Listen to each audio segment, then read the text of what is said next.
wabarakatuh. Hamdan wa syukran lillah, amma ba'du.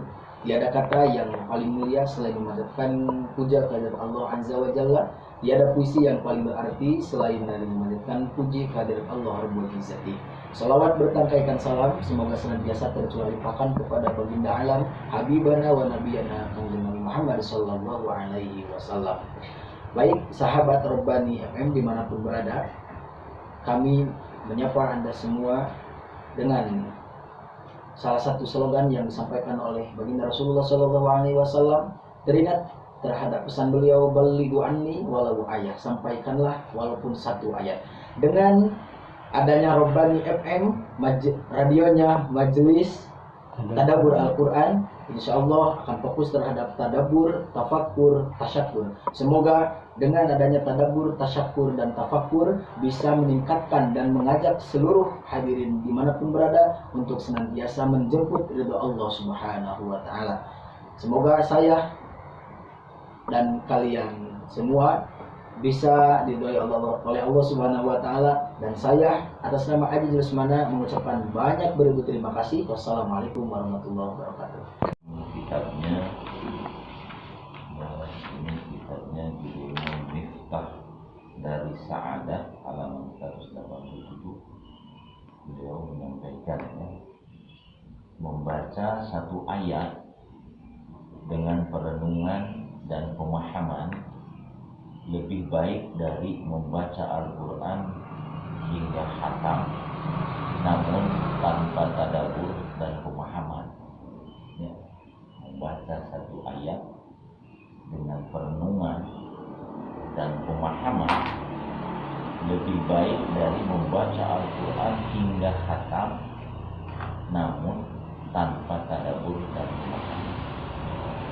Hal itu juga lebih bermanfaat bagi hati dan lebih mendorong untuk meraih keimanan dan merasakan manisnya Al-Quran. Inilah kebiasaan para salaf, yaitu salah seorang dari mereka mengulang-ulang satu ayat hingga pagi hari. Telah valid dari Nabi SAW bahwa beliau sholat malam dengan membaca satu ayat. Beliau mengulang-ulangnya hingga subuh, yaitu firman Allah surat Al-Maidah 118. Diulang-ulang oleh Nabi. Surat Al-Maidah 118. Kita ulang lagi dari sini ya.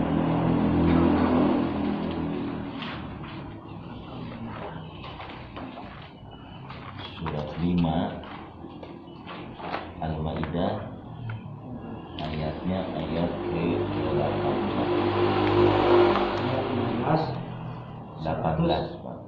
100 Surat 5 ayat ke-18. 118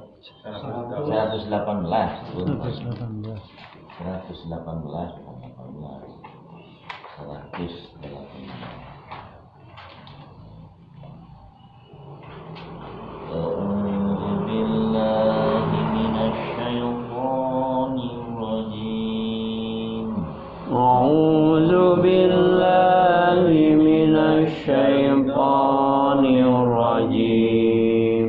إن تؤذبهم فإنهم عبادك إن تعذبهم فإنهم عبادك وإن تغفر لهم فإنك أنت العزيز الحكيم.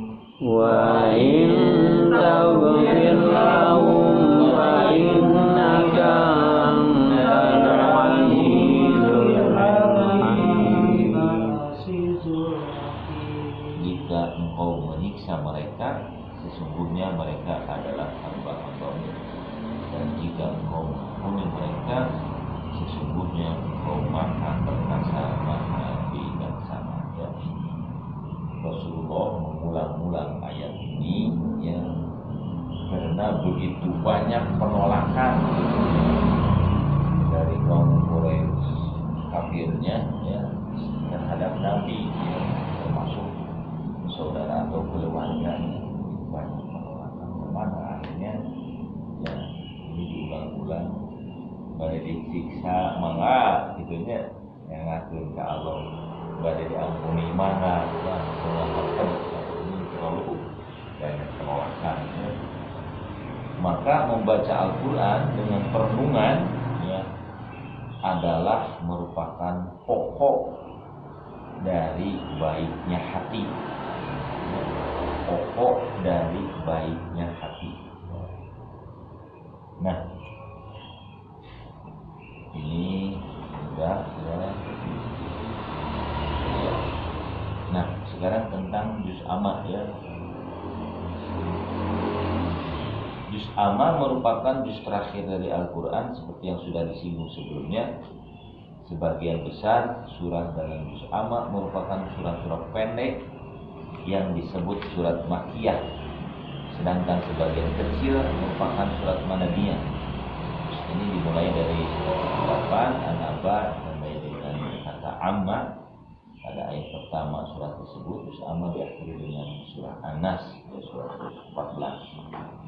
Tafsir ini akan membahas kandungan surah-surah dalam juz amma yang dimulai dari tafsir An-Naba hingga An-Nas. Pembahasan tafsir ini dilakukan berdasarkan pendapat para ahli tafsir, hadis Nabi, serta surah-surah lain dalam Al-Quran. Dengan mengetahui kandungan tafsir juz amma inilah, semoga kita mendapatkan hikmah terbaik dan keberkahan dari Allah Subhanahu wa Ta'ala, sehingga dapat mengamalkan dalam kehidupan sehari-hari. Ya, kita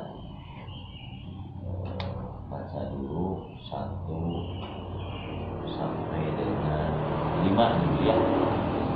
1 nah, sudah An-Naba menghafal surat An-Naba 1 sampai 5. Surat berapa? Surat 78. 78. Ya. Surat 78 ayat 1 sampai 5. A'udzu billahi minasy syaithanir rajim. A'udzu billahi minasy syaithanir rajim. Bismillahirrahmanirrahim. Bismillahirrahmanirrahim. Amma yatasya